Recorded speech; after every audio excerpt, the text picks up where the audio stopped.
Assalamualaikum, nama saya Nurul Huda binti Muhammad Aziz, nombor matrik 08 DMP 22F1023. Bengkel pertama ialah plastik molding workshop yang diajar oleh Encik Roslan bin Kamarudin menggunakan mesin molding machine yang bersifat haba yang panas yang tinggi. Kepentingan keselamatan ialah bertujuan untuk melindungi diri daripada berlakunya kemalangan, kecederaan dan pendedahan kepada bahan berbahaya.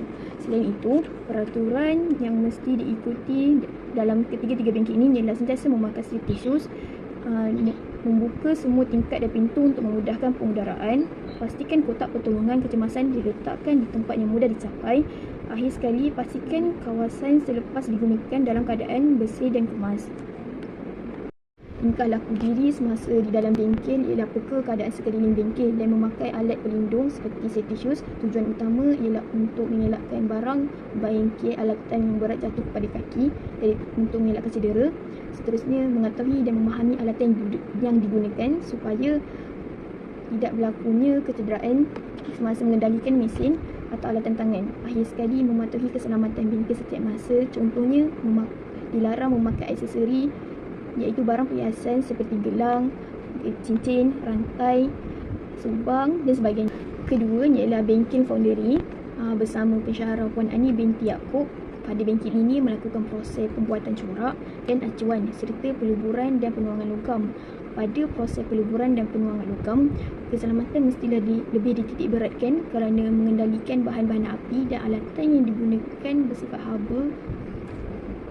Senarai pemakaian keselamatan antaranya ialah glove untuk melindungi tangan daripada panas, workshop pants, seterusnya safety glass untuk melindungi mata daripada masuk benda-benda asing, apron. Akhir sekali ialah yang wajib digunakan antara ketiga-tiga bengkel ini ialah safety shoes.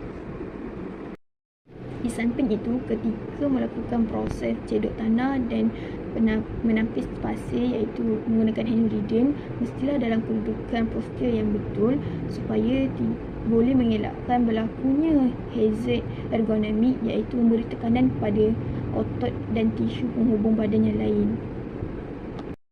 Akhir sekali, ketika ahli kumpulan melakukan proses peluburan dan penuangan logam, kita mestilah menjarakkan diri supaya memberikan ruang kepada mereka agar proses berjalan dengan lancar kerana proses tersebut mengangkat leburan logam yang panas seperti lava.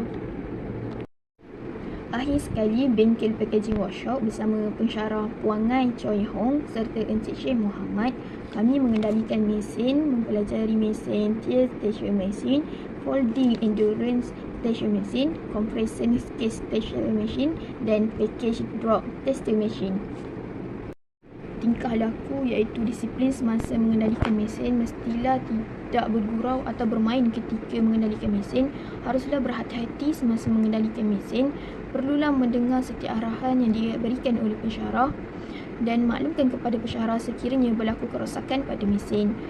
Selain itu, peka semasa mesin dihidupkan dengan tidak bergurau senda semasa aktiviti dijalankan.